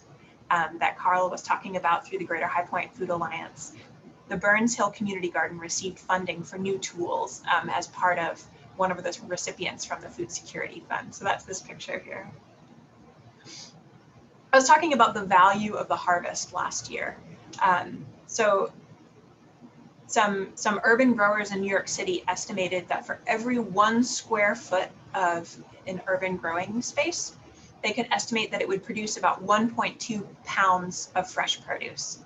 And so for the 12 community gardens and urban farms that received this grant, it's estimated that that's 46,137 pounds of fresh produce. And the 10 most common crops that were grown in the cool season, the spring and the fall, were collard greens, beets, mixed greens, and lettuce. And in the warm season, in the summer, tomatoes, peppers, okra, beans, summer squash or zucchini, and cucumbers. A majority of the produce was donated to local families or food pantries. So the picture here from last year was a carload full of greens from Beeston Community Gardens that was donated. And Beeston Community Gardens is one of those 100% donation gardens. Fresh produce was donated through a number of different ways. So through the Growing High Point Food Hub, like Willa was talking about, through the senior boxes. Also distributed in the Highland Mills neighborhood in partnership with Reverend Clorinda Crawford. Through Open Door Ministries, directly into the Burns Hill Food Pantry, to the Ward Street Food Pantry, and then a number of gardeners shared directly to families they knew through personal networks. And I wanted to show another picture of the Burns Hill Community Garden, really thriving and growing. They, even in an urban environment, they did have to deal with some wildlife, some rabbits who took their portion of a crop. And so Mr. Mingo was able to take it in stride with humor and have a sign about it, rabbits eat free. Bountiful Harvest with West End Ministries is another all donation garden. And so here were a couple of pictures from last spring about garden work days and revitalization that happened with the help of a lot of community involvement and volunteers. There were also a significant portion of produce grown that went directly for personal or household meals of gardens. So an example of one of these gardens is Howard Community Garden. They offer garden space for neighbors to be able to grow their own vegetables. Another neighborhood garden is Southside Community Garden that's supported and connected with Southside Neighborhood Association. So on the left in the middle is Mr. Horn, who is the garden leader at a work day last February. And then on the right, another work day to replace the beds and improve the garden. And then the last way that produce is used, and this is through the urban farms, is sold at farmers markets or stands. Willa talked more about this with Growing High Point, but the 5 urban farms that received funding for material through the city of High Point sold between 50 and 90% of their harvest, and the portion that wasn't sold was donated. So I think I rushed through that, but I am available to talk, and I love my job. I love doing this, so I'm really happy to be available. And the link at the bottom, guilfordextension.com, takes you to NC Cooperative Extension Guilford County, where you can learn more about our programs, see upcoming classes, and that's another way where you could reach out to me or any of my colleagues. Thank you. Thank you, Kina, for the information that you've shared concerning North Carolina Cooperative Extension and what you do. And I love your energy. So it came through. So thank you so much again for the information. Let's go ahead and entertain questions. So, hey, Tony, do you have any questions in the chat box?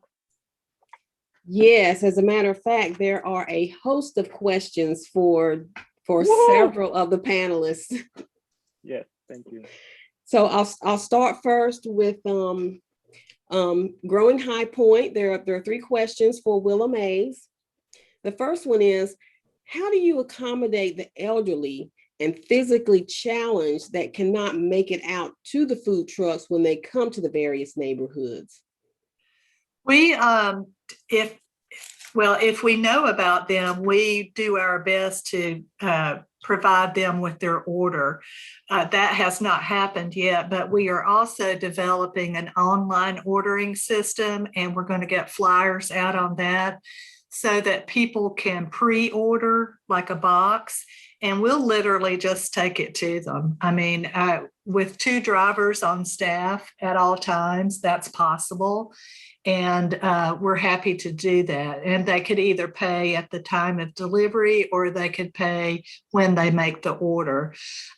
It's just getting the software system up and going, which is taking some training on my part to do that. But yes, we're happy to help people. And I know that our sales associates also carry things to the car for people, or people pull up and ask, and they try to accommodate the best they can. So we're very flexible at this point and hope to always be.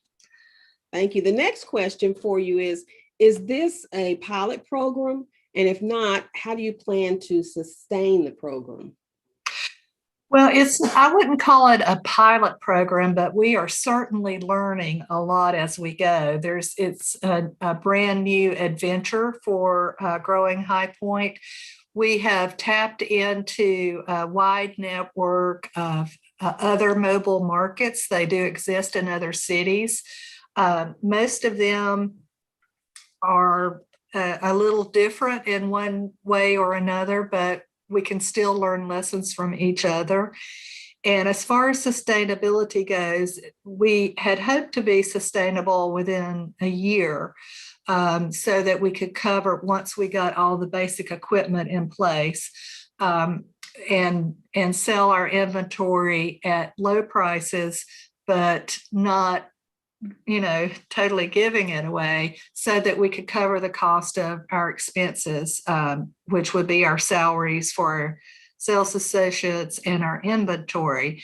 However, it looks like it's going to take us a while to get to that point. So we are aggressively seeking grant funding to help with that. And we're just going to make it work, because it's obviously a service that is greatly needed in the community. Hopefully also in the summer, we'll get more fresh produce donated, and we'll have a nominal fee for those things. So, and with the double your bucks, sometimes that comes up to not be very much at all. One lady recently bought a big 11 pounds of sweet potatoes and some greens, and I've forgotten what else the sales associates were telling me, but she had a huge bag of things and her bill came up to $11. So, so that's fabulous. And so I think word will spread.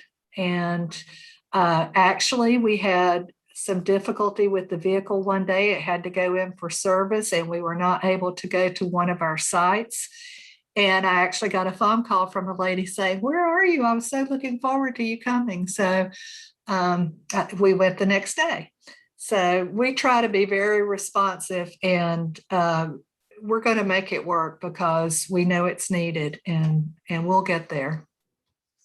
Great. And my last question, you may have already touched on it, but how can other people help the organization? What are some of your greatest needs? Well, we all have to buy groceries. You can just check out our schedule that I shared, and I'm happy to send that to anyone. But come out and visit us and purchase from us. We have some great products for sale and great prices. Great. Thank you. Now, the next 3 questions are for Greater High Point Food Alliance, Carl Vierling. You shared some very interesting statistics about High Point. And the question is, what can be done to improve High Point's food hardship ranking? The best way to improve the ranking is to create better paying jobs, because food hardship is about having enough money to afford the groceries. So you do that through a number of ways. For example, the city has the opportunity zones and light manufacturing. So can we incentivize and bring in food processing, for example? 90% of all lettuce is grown on the East Coast. There's no reason we can't grow it in High Point. We got water, we got electricity, and we got space. So that's a real opportunity. So it really is about how you create better paying jobs. That at the end of the day, that's the solution.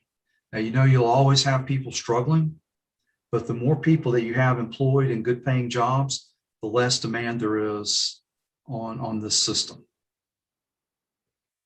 Thank you. Next question. The cities that you mentioned that have the best rating, how are they able to accomplish that? So what are some of their best practices that you've noticed? As far as having low food hardship numbers, again, it goes back to Yes. it goes back to economics.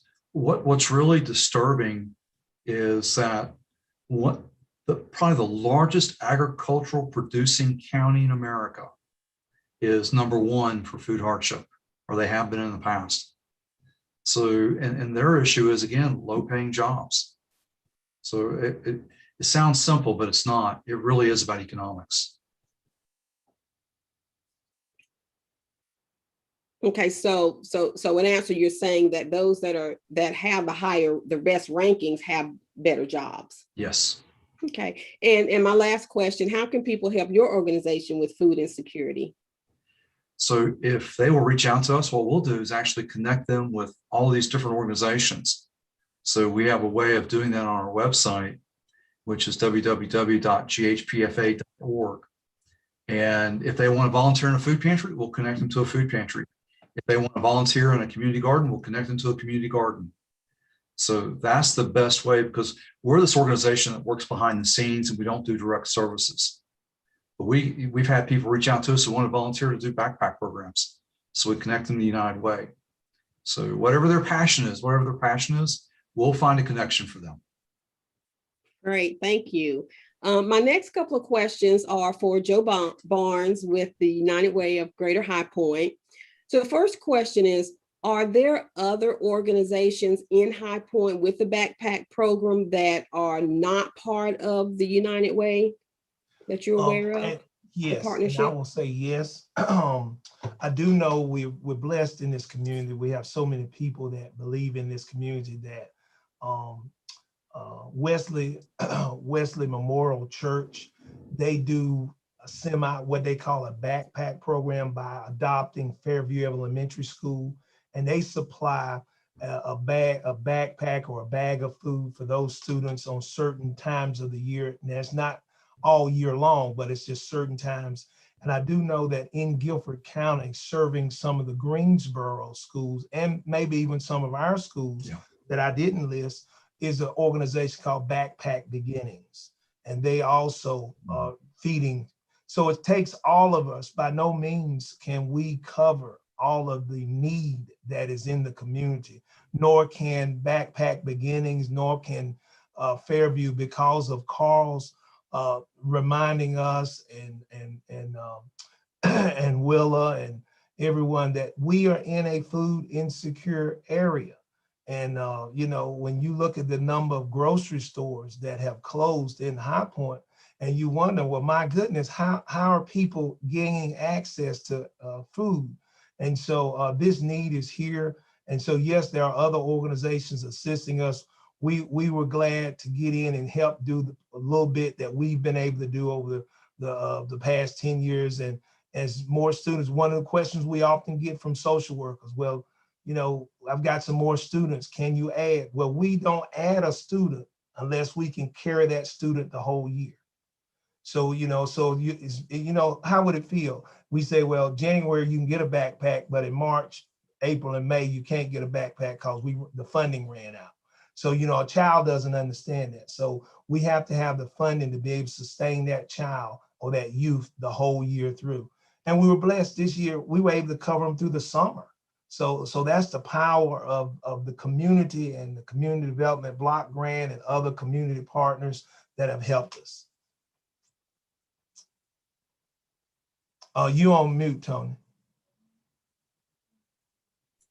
You pretty much answered the last question, but if you want to expand on this, if there's anything in the works, the question was, does the backpack program through the United Way partnership have enough food for all the children in the home?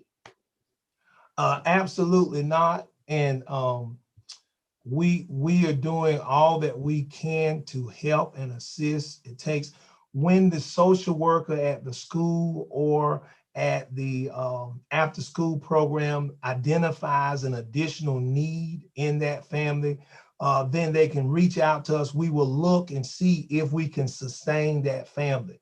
You know, it's disheartening, of course, if you've got 4 children, 2 of them in elementary school, 1 in middle and 1 in high, and the 2 go home from elementary school, they go in with their backpacks of food and they start, you know, and they start eating in front of the other 2, you know, that's kind of disheartening.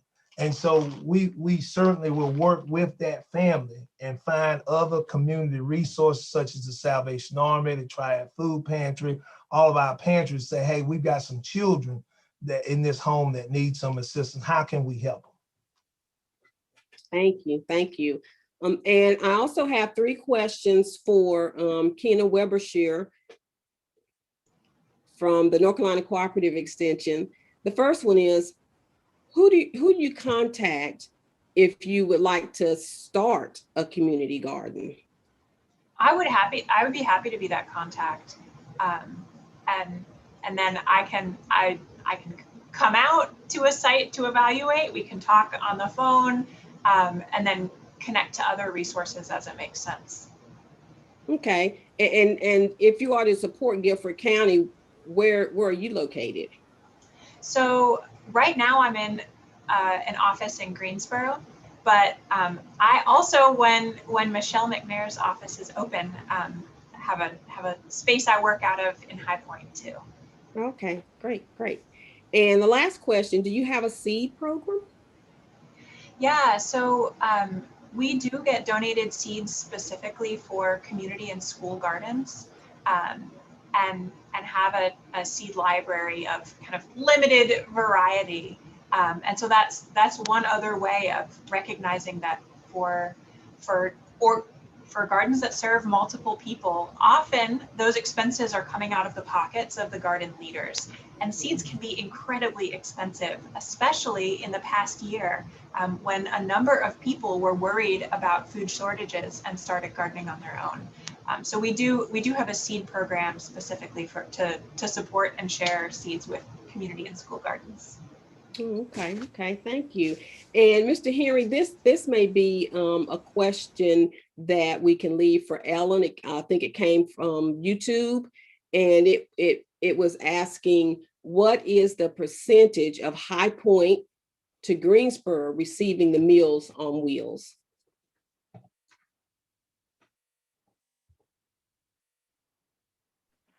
Okay, thank you. Yep, I'm recording that question right now, and I'll get that over to Ellen. Before we finish, I just have one question, and it's general. And I want to give each of y'all agencies an opportunity to either make a last comment or stress a point that y'all are making. My last question, or this question that I have for y'all is, how has COVID affected your organization? And if you had a magic wand, what do you need resource-wise to be able to be an effect in this community to mitigate the issue with food insecurity or food hardship? Now we can go in order. Carl, if you want to start first, Carl, and then Willa can go next, Joe, and then Keena. That would be awesome. With the pandemic, we've really had to change our focus on what we were doing. And we became this collector and distributor of resources across the community and this disseminator of information. The one thing that, and I'll say, I think everybody would agree with this, money is always helpful, because a lot of what we need, we have to go out and purchase. And when you're talking about culturally appropriate food, you have to go purchase it. If you're talking about baby formula, you have to go out and purchase it. So there are so many wonderful programs. And I will say this, food insecurity is a huge problem. High Point has been so creative. We have brought people together that are doing things that nobody else in the state of North Carolina is doing. There have been truly innovative solutions. And the working relationship with the city of High Point is amazing. You can't believe the number of people reach out to me from different communities that want to say, how is High Point doing this?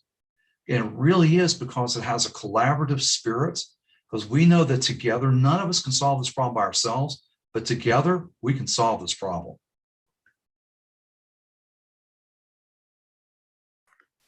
Yes, I would say that the COVID pandemic interrupted our youth programs for sure. We didn't have access to the children. Their schedules were disrupted because of school being at home and remote learning. So some of that programming was interrupted, and also people were not coming together on a regular basis and visiting outside as they'd done in the past. So yes, it did change the landscape. There's no question about that. It also interrupted our supply chain. All the delays that we had with launching Grodega, it took us 8 weeks to get the generator we ordered. And before the pandemic, that might have been, 10 days. So there were lots of changes, and the availability of products, et cetera. The cost of lumber has skyrocketed. One piece of one side of a garden bed now is $25. So if you build it 2 towers, 2 planks tall, then it really starts adding up to substantial investment to build a community garden. And I'll echo what Carl said about the city again, because not having to purchase the mulch and the soil is amazing. It's just a gift. And yes, what we need, I mean, there's an opportunity cost to everything each of us does. When we put our focus on one thing, we're not as able to focus as strongly on something else. So for me, coming in as a new executive director to this very successful and very wonderful organization, almost the majority of my time has been spent on getting Grodega on the road and delivering food, hiring, and it's been, a very busy time. So I feel like I've really neglected my urban farmers and community gardeners. And so there's been an opportunity cost to launching that program. So yes, money is the issue, because I would love to hire an urban farm facilitator. But we've got to grow as an organization before we can get to that point that, if we're really developing a local food system that has all these components, one person cannot drive all the components of that local food system. So you have to grow as an organization. That means you have to get involved in fundraising. You have more, bigger board. You said all of that takes time. So time and money are, they're the two birds that we're always chasing. So yes, but I'm very hopeful at this point in the COVID pandemic, and I see people getting busy in their gardens. And I think that we're all ready to emerge from this cocoon we've been in for the past year. So I'll stop there.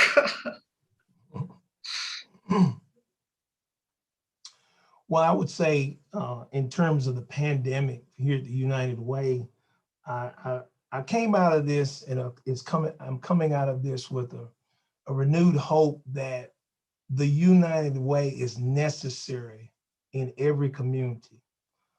We were able to flex or shift our focus from maybe what we normally do to now becoming a community, really a community grant organization. We had completed, it hit in March of last year, we had completed the bulk of our fundraising campaign. But the pandemic allowed us, and we thought we were the best people to do this, to go back to some of our larger donors and say, hey, we've got an immediate emergency. These dollars that were already given were already earmarked to go to our 67 programs through our 27 partner agencies. But now we've got an additional emergency in our community. We're built to handle this type of event Do you trust us enough? And the community stepped up and said, hey, we know United Way. We know the work you do. We know you're going to vet it. We know you're going to spend our money wisely. We're going to be good stewards. And they stood with us, and we raised an additional $250,000 after our main community campaign was completed. Now, that $250,000 was immediately pumped back into our local community through 48 grants with zero, listen to this, zero administration fees. Zero. Our commitment from our president, James Leach, our board chair, Jim Hines, and Michelle and others, and team, we said, listen, we've got to get this money into the hands of people that are doing the frontline work. And without a United Way, I don't know that would have been possible to turn it around. We would receive grant applications, LaToya Bullock and her volunteer team led by Leslie Garvin. I'm talking about a group of 15 volunteers that met weekly for almost 3 months. These are volunteers, this committee, and they reviewed grants. They received the grants on Friday. They reviewed them on Monday and Tuesday. They got the grants in the hands of our finance team, and they were receiving the check on that Friday. Nobody does that. I don't mean to sound my own, blow my own horn, but you asked the question. You asked me the question, and I'm telling you, it was phenomenal the work that our volunteers and our team was able to do to get those dollars in the community on a real-time basis. And we awarded that. And so that's the power. In addition to the 240, the community said our children need to eat. We raised an additional $42,000 for emergency backpacks so that we could open the backpack program up even wider to anybody, any children in the community that needed food. So if I had a magic wand, or I would give I would find $100 million for community development in order to recruit and locate supermarkets in every food desert we have, to cut out these food deserts. Just destroy, just demolish these food deserts. Put a affordable supermarket in every food desert so people have 5 minutes or 8-minute walk to a grocery store. And then, we work with Carl, we work with the North Carolina, with Queena, we get all that local produce that's being grown right here. We get it into those food stores. We get it in there so people have access to local food. But of course, we got a lot of politics that get involved, a lot of that stuff you got to fight through. But with prayer and people like you on the line today, people that are community minded and believe in taking care of the community, we can get it done. And we just got to get the message to our leaders in the city. Hey, let's get some supermarkets in here. Let's stop. I don't know about you. I'm proud of High Point. And I'm kind of embarrassed when we talk about we on the list for food insecurity, and we've got the highest food deserts in the whole state and possibly in the country. Okay, let's do something about that. Let's continue to work to do something about that. That's what we have to do. Well, that's my magic wand. I'm getting off my soapbox. I'm gonna turn it back over to you, Oral. Thank you.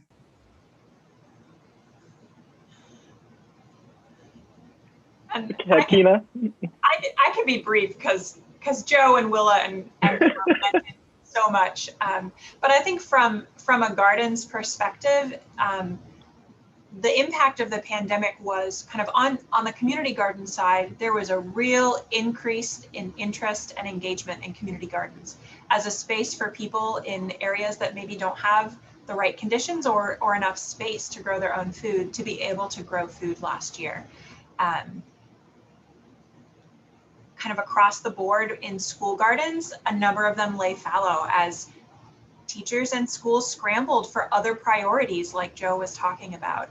And so now I think, and through the summer and into the fall, are times when a lot of schools will be looking and asking for support to restart their school gardens.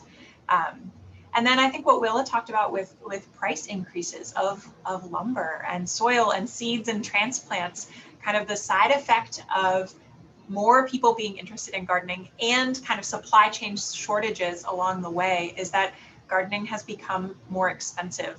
And so that's where community support, like we talked about today, is incredibly important. Thank you all so much. I think this is a great opportunity before we close. If we can get Councilman Michael Holmes, any last comments or words you want to give, that would be awesome.